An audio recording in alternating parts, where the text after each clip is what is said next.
Yes, it was a wide-ranging operation. It started way back in August. August 2025 was when this operation started. The operation had been started by the CIA team, which was clandestinely working there.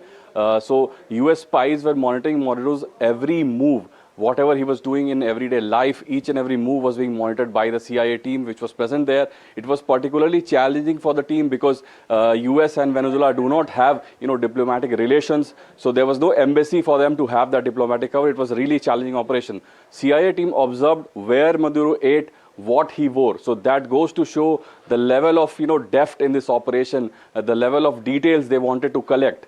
CIA team even observed Maduro's pets. That also shows what kind of intricate arrangements were made to, give this operation, that complete surveillance touch.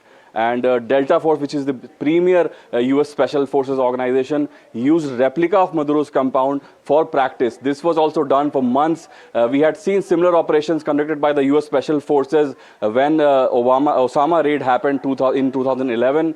Over 150 aircraft were finally sent out into the Venezuelan territory, including F-18, F-22, F-35 jets. These were used for extensive bombing operations across Caracas, which we saw yesterday. Strikes were held on air defense systems to ensure safe passage of the Delta Force operators.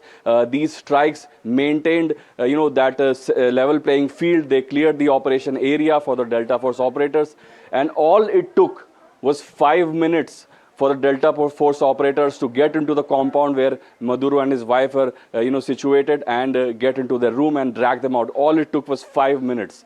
And lastly, Trump is the one who authorized the operation and oversaw the execution from the beginning to the end. He was in the room watching every move, and he said that it was almost like watching a movie. So this is what went down yesterday and how Maduro was captured.